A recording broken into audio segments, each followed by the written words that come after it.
ചില ക്രിസ്ത്യൻ നടന്നവർ ഇന്നത്തെ സുവിശേഷത്തില് സ്നാപയോനൻ തന്റെ 2 ശിഷ്യന്മാരും കൂടി നടന്നു വരികയാണ്. പകലേന്ന് ഈശോ വരുന്നത് കണ്ട് സ്നാപയോനൻ ഈ ശിഷ്യന്മാരോട് പറയുകയാണ്, ഇതാ ലോകത്തിന്റെ പാപങ്ങൾ നീക്കുന്ന ദൈവത്തിന്റെ കുഞ്ഞാണ്. ഉടനെ ഈ 2 ശിഷ്യന്മാര് സ്നാപയോനനെ വിട്ട് ഈശോയുടെ കൂടെ ചേരുകയാണ്. ഈശോ ഇവര് വരുന്നത് കണ്ട് ഇവരോട് ചോദിക്കുന്നത്, നിങ്ങൾ എന്ത് അന്വേഷിക്കുന്നു? ഈ 2 ശിഷ്യന്മാര് പറയുകയാണ്, ഗുരു അങ്ങ് എവിടെയാണ് താമസിക്കുന്നത്? അല്ലെ, ഗുരുവിനെ കണ്ടപ്പോൾ തന്നെ ശിഷ്യന്മാർക്ക് ഇഷ്ടമായി.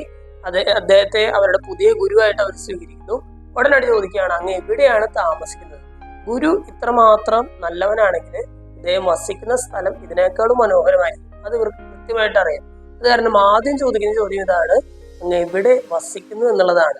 സ്നേഹമുള്ളവരെ, ഈ സുവിശേഷ ഭാഗം വായിച്ചു കഴിയുമ്പോൾ നമ്മുടെ ഓർമ്മകൾ ഇങ്ങനെ സങ്കീർത്തനം 84 പോകും. അവിടെ ദാവീദ് ഇപ്രകാരം പറയുന്നുണ്ട്, അങ്ങയുടെ അങ്കണത്തിൽ ഒരു ദിവസമായിരിക്കുക അന്യ സ്ഥലത്ത് 1000 ദിവസത്തേക്കാൾ അങ്ങയുടെ അങ്കണത്തിലെ ഒരു ദിവസം കൂടുതൽ അഭികാമ്യമാണല്ലോ എന്നൊക്കെ ദൈവത്തിന്റെ വാസസ്ഥലത്തെ കുറിച്ച് പറയുന്നുണ്ട്. യോഹന്നാന്റെ സുവിശേഷം 14-ാം അധ്യായത്തില് ഈശോ തന്നെ ശിഷ്യന്മാരോട് പറയുന്നുണ്ട്, ഞാൻ പോയി നിങ്ങൾക്ക് വാസസ്ഥലം ഒരുക്കി കഴിയുമ്പോൾ ഞാൻ വന്ന് നിങ്ങളെയും കൂട്ടിക്കൊണ്ട് അങ്ങോട്ട് പോകും. എന്റെ പിതാവിന്റെ ഭവനത്തിന് അനേകം വാസസ്ഥലം ഉണ്ട് എന്നൊക്കെ ഈ ശിഷ്യന്മാരോട് പറയുന്നുണ്ട്. അതായത് മൊത്തത്തിൽ ഈ വചനങ്ങളെല്ലാം ചേർത്ത് വെക്കുമ്പോൾ നമുക്ക് കിട്ടുന്ന ഒരു ആശയം ഇതാണ്, ശിഷ്യന്മാര് ഈശോയുടെ വാസസ്ഥലം കാണാനായിട്ട് ആഗ്രഹിക്കുന്നത്. ഇതിനു വേണ്ടിയിട്ടാണ്, ആ വാസസ്ഥലത്ത് ഇവരും കൂടി ആയിരിക്കാൻ വേണ്ടിയിട്ടാണ്.